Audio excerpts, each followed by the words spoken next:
To Prosource in Houston, Texas. We'll talk about them later. I want to look right at what's most important. Let's see what we got today.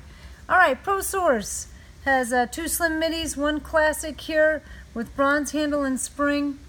This one here I want to talk about a little bit. It has PVD handle and spring with some very cool, I don't know what you would call that. I would say dental molding, but that can be misconstrued for the architectural dental.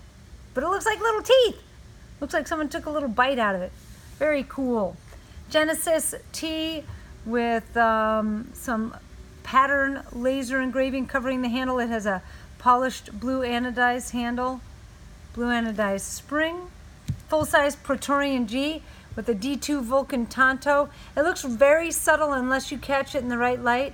It's hard to see this wave of green, a ripple of green through the blade that goes really nicely with that green handle. You can see it more on this side. Really cool Vulcan blade. Colonial T S35 tumble blade with a custom flamed handle, kind of flame that drops off into a tumble base, and that is it is a bronze anodized. Sometimes I have a hard time telling. So this fades into tumble, bronze anodized spring, and a flame clip to match the handle. 2 187 flippers in G10, 1 OD and 1 black. They might have duplicates of these. So if you call up and you're nervous about getting your hands on one, they may have 2 of each headed to them. 187 drop point in all titanium, bronze anodized handle and spring. And on Belay with an S35 PVD blade. Everything else is straight up tumbled. Full-size Marauder. I mean, we're getting down to it here, everybody. Some of the very, very last Marauder 2.60 inch thick blade. This one's straight up tumbled, but it does have a very cool, I kind of prefer the pattern on the handles with no anodizing at all. It just gives it that nice coloring and texture without too much over the top color. USMC Raider, fan-freaking-tastic, beefy ass knife. Very nice contoured G10 grip. I love the texturing on the G10. S35 PVD. FUK fixed utility knife. S35 PVD with black on black here. Emperor, the fixed blade version of the Praetorian.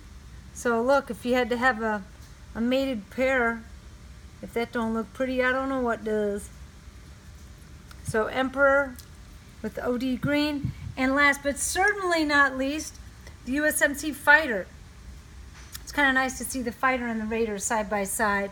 I don't know if anybody's curious about the specs or the comparison between the two, but there are a lot of similarities. The Raider has the saw teeth on the back, a slimmer, fuller groove, so a bigger drop point belly on this USMC Fighter with a smaller harpoon back to it. The Raider a little bit more tactical, a slimmer grip to it, and the Fighter has a really lovely contoured grip with the pommel on the base. And this has a leather sheath, whereas the Raider has a kydex. So those are some of the similarities and some of the differences. And hopefully, if we hustle, it's almost 3:30 on a Friday afternoon. We're going to pack some stuff up and get this out to Prosource today. Hopefully, I'll drop it off personally at FedEx, because that's what we do here at MKT. Keep watching. Till the next time, I'm out.